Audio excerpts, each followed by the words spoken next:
Hello friends, आज 26 जनवरी 2024 है और हम लोग 75th रिपब्लिक डे सेलिब्रेट कर रहे हैं। तो आप सभी को 75th रिपब्लिक डे की ढेर सारी शुभकामनाएं। तो फ्रेंड्स, आज इस पावन अवसर पे हम लोग डिस्कस करने वाले हैं definite integral at the limit of the sum, जो कि क्लास 11, 12 और बीएससी स्टूडेंट्स के लिए यूजफुल है, हेल्पफुल है, सहयोग आपको मिलेगा इस सेशन से। तो चलिए हम लोग बिना देर किए इस सेशन को स्टार्ट करते हैं। हम लोग डिस्कस करने वाले हैं definite integral at the limit of sum. तो हमारा जो टॉपिक है definite integral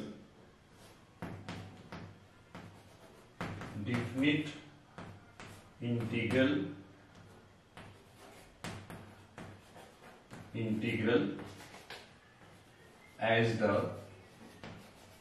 limit of sum।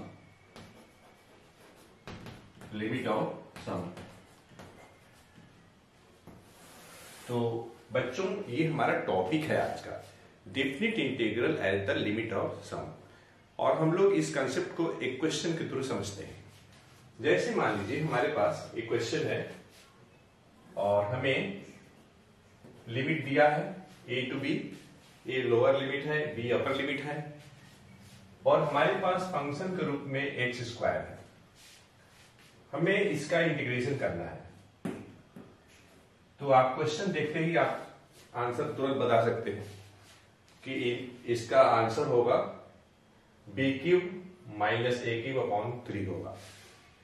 तो हमें एक्चुअली जो आप आंसर बता रहे हैं on the basis of standard integration के बेसिस पे आप बता रहे हैं, लेकिन हमें इस सेशन में डिस्कस ये करना है कि इसका इंटीग्रल जो कि डेफिनेट इंटीग्रल है। क्यों डेफिनेट कर रहे हैं? क्योंकि इसमें लोअर लिमिट अपर लिमिट दिया हुआ है। अगर ये लोअर लिमिट अपर लिमिट नहीं दिया होता तो हम बोलते हैं इनडेफिनिट इंटीग्रल। तो हमें न ही डेफिनेट इंटीग्रल की प्रॉपर्टीज लगानी है, न ही हमें स्टैंडर्ड इंटीग्रेशन का यूज करना है। हमें करना क्या है, हमें लिमिट ऑफ सम का इस्तेमाल करना है, लिमिट ऑफ सम का, और उसकी हेल्प से हम लोग इसकी वैल्यू कैलकुलेट करेंगे, इवेल्युएट करेंगे। तो क्वेश्चन ऐसे आता है, evaluate this on the basis of definition of definite integral at the limit of sum. तो देखिए, पहले तो हम समझें कि डेफिनेट इंटीग्रल का definition in terms of limit of sum कैसे हम लोग लिखते हैं। तो जैसे मान लीजिए हमारे पास कोई फंक्शन है f(x) और ये dx, यहां पे x आपका वेरिएबल ऑफ इंटीग्रेशन है, lower limit a upper limit b। तो बच्चों हम लिखते हैं यहां पे लिमिट s टेंड्स टू 0। एक बात मैं और आपको क्लियर कर देता हूं, लिमिट आप LT भी लिख सकते हैं, कैपिटल L स्मॉल t, या LIM लिख सकते हैं, या LIMIT भी लिख सकते हैं। कोई तीन में से कोई भी आप इस्तेमाल कर सकते हैं लिमिट के रूप में। h रहेगा यहां big bracket f of a plus f of a plus h plus f of a plus 2h plus f of a plus 3h। इसी टाइप से ये आपका कंटिन्यूड रहेगा और लास्ट में आपका होगा a प्लस n माइनस 1 और ये h, और ये स्क्वायर ब्रैकेट क्लोज्ड। अब देखिए, अगर आप इसकी वैल्यू कैलकुलेट कर लेते हैं राइट हैंड साइड पर, तो वही वैल्यू जो होगा इसका आंसर हो जाएगा। ठीक, यहां पे हमें ध्यान देना ये है कि a टू b जो इंटरवल है उसे हम n डिवीजन में डिवाइड कर रहे हैं, और हर एक डिवीजन का जो लेंथ है h है। तो मेरे कहने का मतलब ये है कि NH जो होगा, h जो है लेंथ ऑफ ईच डिवीजन है, ईच इंटरवल की लेंथ है, जो छोटे छोटे जो इंटरवल हम ले रहे हैं, जो कि b माइनस a के बराबर है। मतलब b माइनस a को ही हम n पार्ट में डिवाइड कर रहे हैं और हर एक पार्ट का जो लेंथ है h है। ठीक, एक बात और ध्यान दीजिएगा, इसकी हमें वैल्यू कैलकुलेट करनी है। fx हमारे पास x स्क्वायर है, तो हम लोग लिखेंगे लिमिट h टेंड्स टू 0। बच्चों h अप्रोचेड टू 0 भी पढ़ते हैं इसे, h टेंड्स टू 0 भी। h आप लिखिए यहां पर, a फ्रॉम a निकालना है, तो fx हमारे पास x स्क्वायर है, a फॉर a चाहिए तो x के जगह पे a रख दीजिए, तो हमें मिल जाएगा a स्क्वायर। ये देखिए f ऑफ a की वैल्यू है, हमें चाहिए f of a plus h, तो x के जगह पे a प्लस h रख दीजिए। ठीक, उसी टाइप से हमें फिर चाहिए f of a plus 2h, तो इसी में हमें एक्चुअली fx क्या है, x स्क्वायर है, तो x के जगह पे a प्लस 2h रख लेते हैं, ये हमने रख लिया। ठीक, इसी टाइप से हम लोग बढ़ेंगे और लास्ट में आपका आएगा a plus n minus 1 h और ये आपका whole square curly bracket close. a plus b के होल स्क्वायर पे इसको एक्सपेंशन करेंगे, इसे भी एक्सपेंशन करेंगे, इसे भी करेंगे, तो बच्चों हमें देखिए क्या मिलेगा, limit h approaches to 0 h,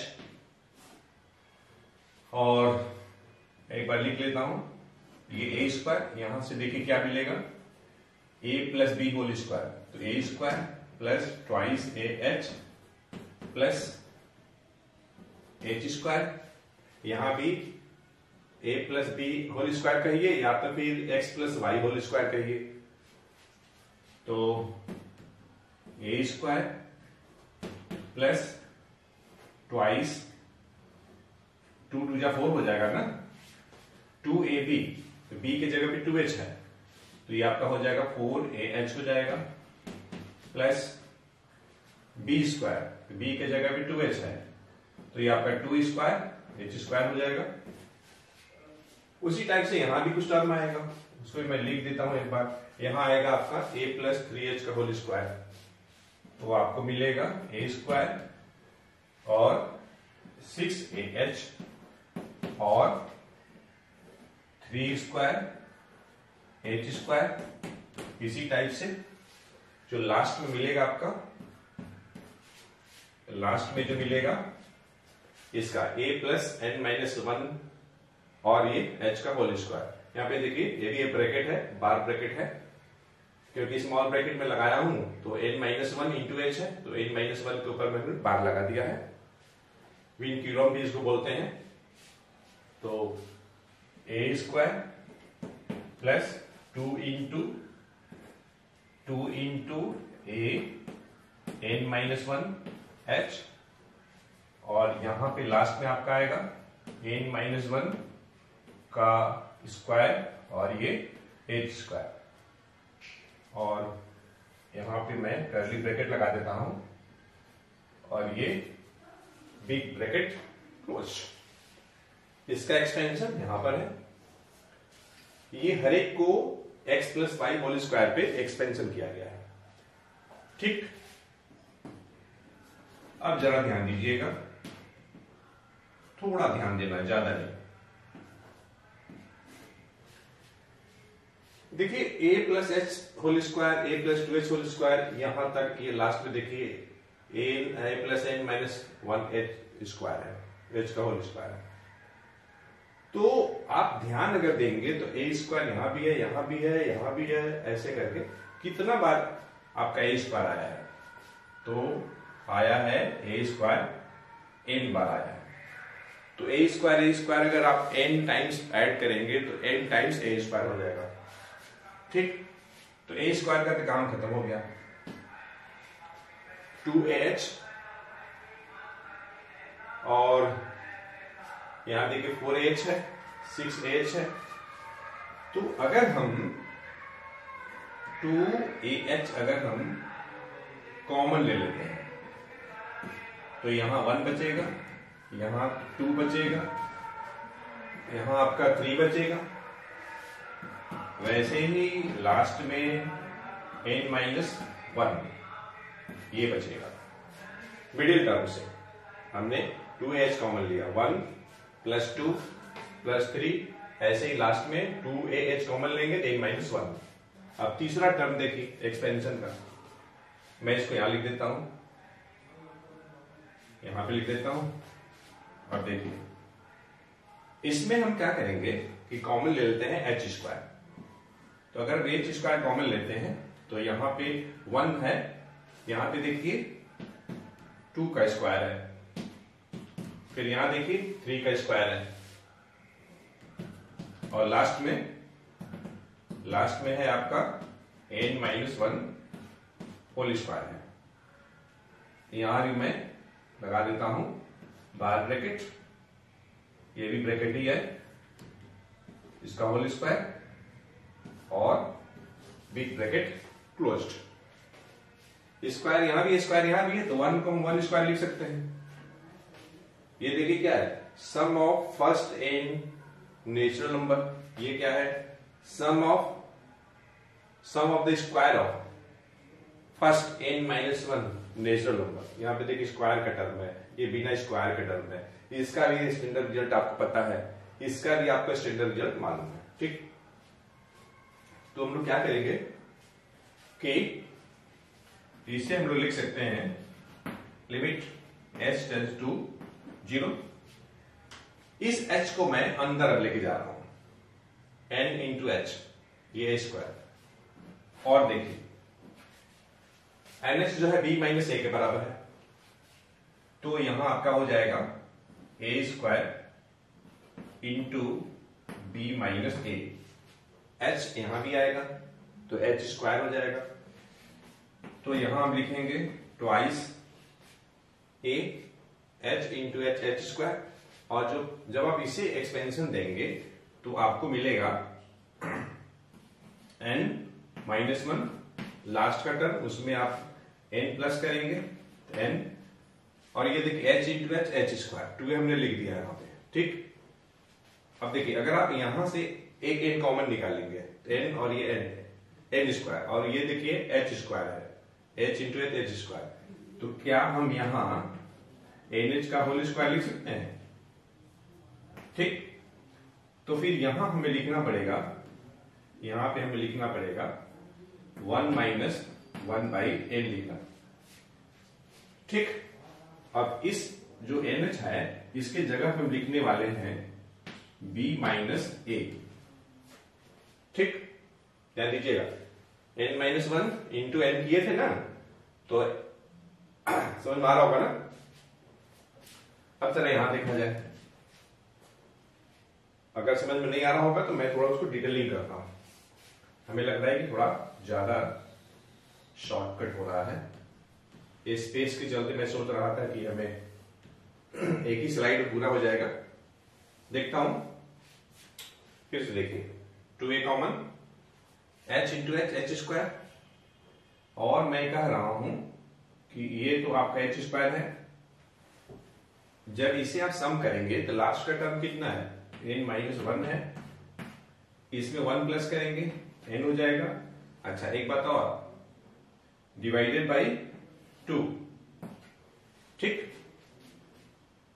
अब ये देखिएगा जब इसमें से आप n कॉमन निकालेंगे तो n और यहां n² इंटू h² तो हो जाएगा nh² हो जाएगा, और n कॉमन निकालने के बाद यहां जो है आपका क्या बचेगा, 1-1/n बचेगा। ये आपका जो बचेगा 1-1/n रहेगा, और ये जो h² है, देखिए मैं ये कह रहा हूं कि यहां आपका होगा 1-1/n होगा इंटू 1/2 और nh², उसको हम लिखेंगे b-a का होल स्क्वायर, ठीक। अब इसमें आ जाते हैं, ये देखिए फर्स्ट n-1 नेचुरल नंबर के स्क्वायर का ये सम है, तो उसके लिए फॉर्मूला क्या होता है, पहले तो मैं इसको लिखूं, h यहां से आएगा तो ये आपका एच क्यूब हो जाएगा। और यहां देखिए क्या होगा, लास्ट का टर्म उसमें 1 प्लस करेंगे n, और 2n minus 1, sorry 2n plus 1 होता है। फर्स्ट n नेचुरल नंबर के स्क्वायर का जो सम होता है n इंटू ऐसे होता है n into n plus 1 into 2n plus 1 divided by 6 होता है। अंतिम नंबर कितना है, n माइनस 1 का स्क्वायर है, तो n की जगह पे n माइनस 1, n प्लस 1 तो n हो जाएगा।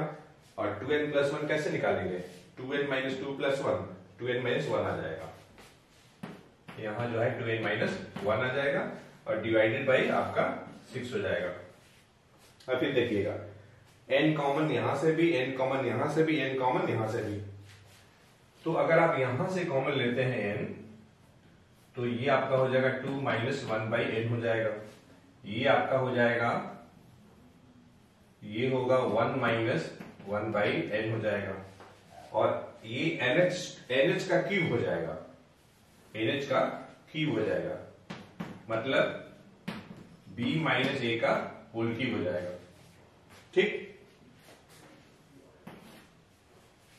अब ध्यान से देखिएगा, जब h टेंस टू 0 है, एक्चुअली हमारे पास क्या है, NH equal to b minus a है, NH जो है आपका b माइनस a है, तो यहां से n क्या हो जाएगा, b minus a upon h हो जाएगा। तो जब h टेंस टू 0 होगा तो n टेंस टू इनफाइनाइट होगा। तो जो लिमिट h टेंस टू 0 है, एक्चुअली यहां पे n अप्रोचेस टू इनफाइनाइट भी है। देखिए क्या करना चाह रहे हैं, when n approaches to infinite, तो 1 upon n approaches to 0, 1 upon n approaches to 0, 1 upon n approaches to 0। तो बच्चों देखिए हमें मिलेगा क्या, हमें यहां पे मिलेगा, मैं लिमिट रखने जा रहा हूं, a square b minus a, और ये 2a, 1 माइनस 0 1, और हाँ ठीक है, और आपका यहां आएगा, हाँ ये 2 अब कैंसिल हो जाएगा, तो इस 2 को ढूंढने से कोई फायदा नहीं है। ठीक है, तो a होगा और b माइनस a का होल स्क्वायर होगा।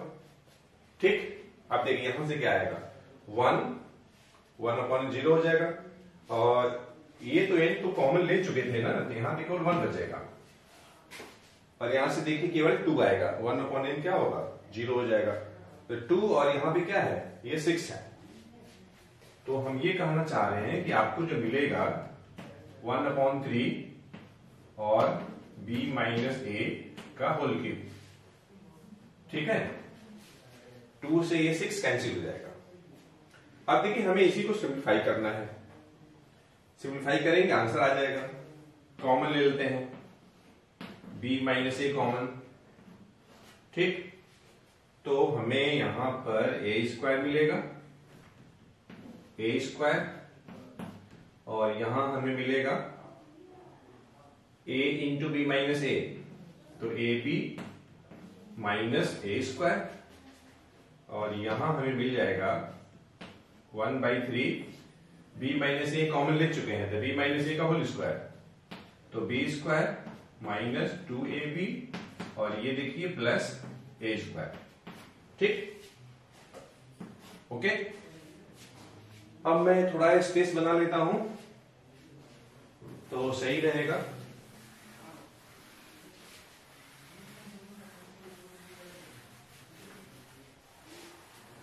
ठीक है,